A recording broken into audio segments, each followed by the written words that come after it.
Hey, this is Chad and James, Tackle Express, tackleexpress.com. We decided today was a good day to go through and show a bunch of swim baits. We pulled a bunch of stuff out of the case, out of our swim bait case, and we're just going to go through it and explain the differences in the baits, how you work them, maybe the rod that you're going to use for them, if there's any kind of tricks or any like adjustments that you need to make to them. So we're going to start off with the riser jack. This is Fish Arrow's 20th anniversary riser jack collabed with DRT. What they did with this bait here is Fish Arrow is the maker of the riser jack. They did take specific stuff like the Clash 9 tail that came off one of DRT's baits on here. This bait is naturally a crankdown bait, gets bit really good on the action, the rise action. However, you can take that lip off, fish it as a wake bait right up on the surface, and gets bit just as good. This is a bait that our fish haven't got to see as much of this last year, and it's going to be very productive this season and the seasons to come. We've also got a very difficult, or I should say hard to get bait. This is a Roman-made Negotiator. This is the premium bass color. We just got a handful of them in, and I don't know if you know about Roman-made, but it's an all wooden bait, hand-carved, hand-painted. This one actually has kind of a photo finish on it, and then it's hand-painted. But they've been very difficult to get. And the premium one comes in this really cool case, and it's shaped like a book. Looks like it's kind of like a hardbound book, and then it says the Big Bass story on it. It's got a little pamphlet inside. So they really stepped it up on the packaging as well as the bait. This is going to be, you can fish it or you can use it for collectors. So. And then followed, we got Balan this last year just came and released a new size. It's the 245 floating version. This guy here is going to stay in that upper water column. You know, it doesn't dive much more than a few 6 inches under the water. It is great on a burn, stop, retrieve, or a steady, fast retrieve coming across docks, structure, and stuff like that. Have seen some pretty nice fish caught here on the west coast. Nothing local, but a lot of guys fishing the heavy structured lakes are doing pretty well on this bait. That tail's pretty cool. Oh yeah, this the javelin tail is I think what they call this guy here. That actually kind of acts like an added joint without having to have that extra plastic and that hard back section. So here in the camera it looks like a 4-piece bait. It actually swims more like a 5-piece bait. It's got a really interesting action. It's made out of silicone, and it's like really light in the water. It's like the action's really kind of light. It doesn't really affect the action of the bait. It just makes it look pretty realistic as it goes through the water. Then I've got the Baitsanity. This is the Antidote. This is one of the newer ones. This is the super fast floating one, and I really love this bait. Just the first couple times I took it out, we got bit right away on it. It's got a really enticing action to it. It's not expensive. It's just one of those baits I'm just going to always have tied on. And then there's the brother to that, which is the predecessor to it. This is the Baitsanity Explorer glide. This is the Gen 2 one, so it has a different tail on it. There were some problems with the initial one with tails coming off, so they improved it, and now we haven't had any problems. Swims extremely well. Both of these baits, as a matter of fact, a lot of these baits that have a soft tail to them, you want to make sure that you take care of that tail. Either put them in a bait wrap or put them in their original packaging, because what can happen is when you put it in a box with a bunch of other baits, it'll get a memory to it. Anytime you get that memory to a tail, it will not swim correctly. And a lot of these baits, especially like the Roman maids, that little tail is very difficult to get back to where it was supposed to be. Sometimes you can do it with boiling water, but it's just better just to take care of the bait from the get-go. And there's also some soft side fins that you have to take care of. So anyway, just one thing to be sure of. Yeah, I have noticed with all my baits with soft tails, I hang them up and you can get the gravity to kind of straighten it back up. But followed up, we got these new wake baits Savage Gear hit us with. These are a snake, resembles a snake. Cool. Yeah. Our fish, they do eat snakes. They do eat just about anything that's going to fall into the waters. So guys see this, they get a little deterred, but really all it's creating is a disturbance up on the water. They make a 8-inch and a 12-inch version. Great baits, swim very well. However, the hooks on here, highly recommend they're changed. What my favorite feature, however, is they got the swiveling hook hangers. That right there is going to allow you to hook monsters and make sure that you land them and they don't throw your bait. You see a lot of bigger baits, you lose these fish due to leverage. Those fish aren't able to swing around on those hooks as well, and they just kind of bend themselves out. We also have it in black as well. I just pulled out the the rattlesnake color, but it also has rattles in the head and tail to mimic a rattlesnake. So pretty neat bait. And then this is one of my favorites. This is the Savage Gear. This is the 3D Roach.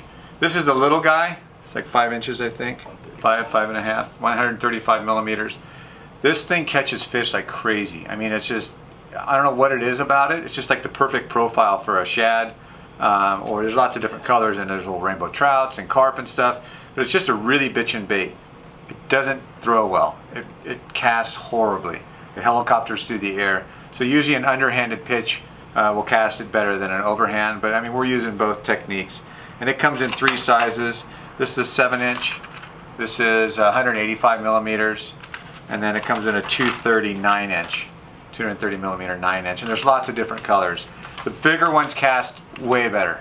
The smaller ones are horrible. And the hooks are okay. They're not super stout. You could change them out. I'm just worried on the little one that'll affect the action of the bait. The bigger ones, you can change it out to a little stouter hook if you needed to. Split rings and the hooks. And then coming into this fall transition, one of my favorite baits to throw is definitely a full-size bluegill. That's when they're going to start thinning out the herds of bluegill, getting their winter coats on. This guy here, this is the Deps Bullshooter 160. This guy's been out on the market for quite a while now. It is a bait I feel guys forget to fish. This thing will pull up wolf packs and get those big fish to come up to the boat and let you know where they are. They did just follow it up with a new tiny bluegill this year. That thing's so cool. This guy is rad. It is 100 millimeter. It is a shrunk down version of the original Bullshooter. Works very good this spring when those bluegill were spawning, and I can see it's still going to work into this winter as those fish fatten up. Now I have the Imakatsu Replicator. This is a very interesting bait. It's a 3-piece bait. It has the javelin tail again to it. It's a sideways tail though. It's sideways to the bait. It also comes with 2 other tails to it as well that you can swap out. And it's simply pegged with wood skewers or toothpicks. So you can pop that out and pop a new one in there. They all have different actions. It has a tie point on the back here, or a hook point. You can put a hook on this back here. Not a tie point, but a hook point. You could for tail strikes, short strikes. It also has the added option of doing cheek hooks. These are really neat. I would take the trebles off and just do the cheeks for a weedless presentation. You could go right over the weeds and it's not going to catch them, but it's a pretty neat hook. It actually pulls out of a slot, and then it can push right back into the slot. And you can adjust them down or up as well, however you want to. And it's connected with wire at the top of the nose there. And then they give you a clip as well.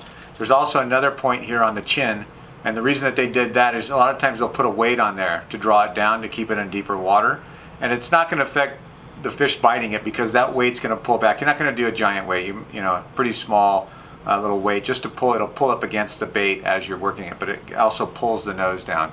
The tail end of this floats, so if you did do a nose down presentation, you pull the treble hooks off, this bait would sit at a slight angle, not as exaggerated as I'm showing here, but there's different techniques you can do with it. And then as you hook up on the fish, these hooks will pull off of the cheeks, and it's to the wire. So pretty neat. Comes in several different colors. Also has fins out the side to help keep it stable. And the way that I work this is you can do a slow retrieve, but it's more like a burn and stop, or just little twitches of the rod hand or the reel handle on the down pump. Just hit it a little bit on the down pump and it'll make it do all sorts of crazy stuff. It's a really neat bait. And definitely with the different tail options on there, you can do a lot with Yeah, that thing. yeah, it's got a lot of options. Another great bait is going to be your Gancraft claw. You know, this is the 230.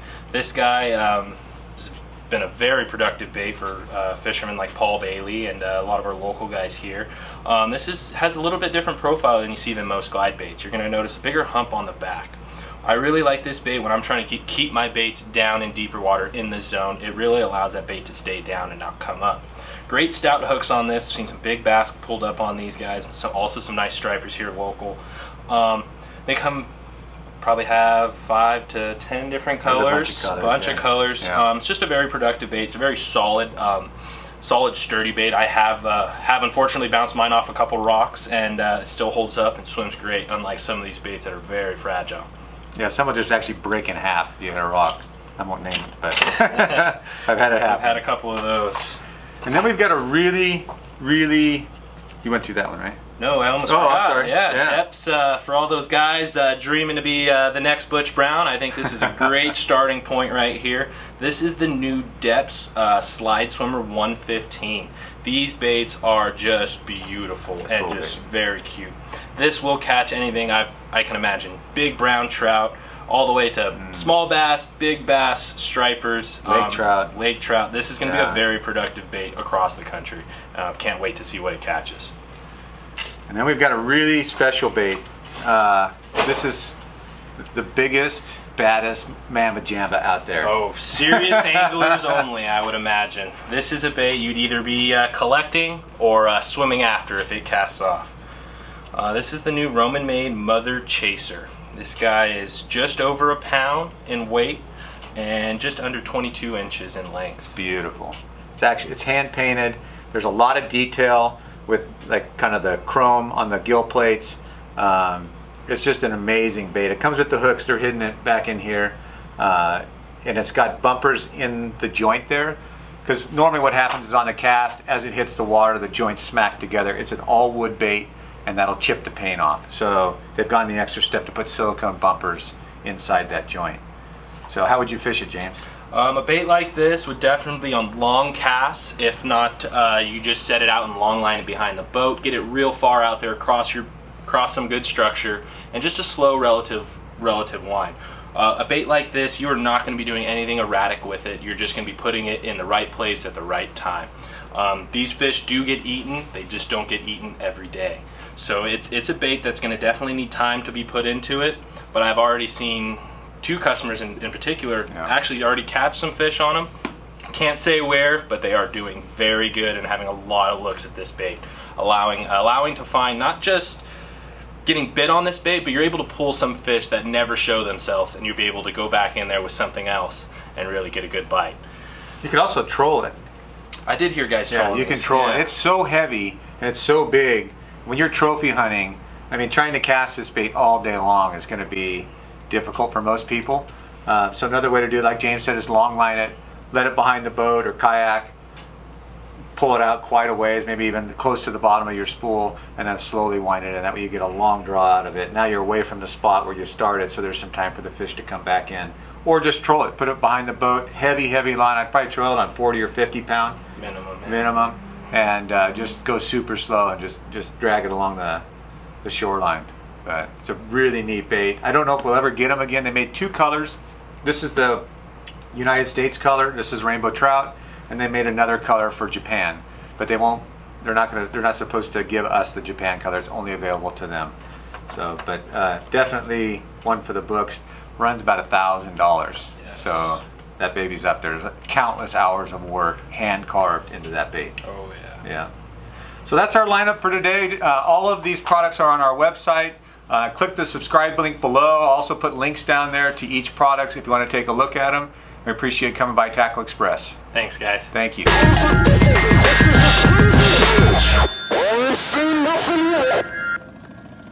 Morning, gentlemen.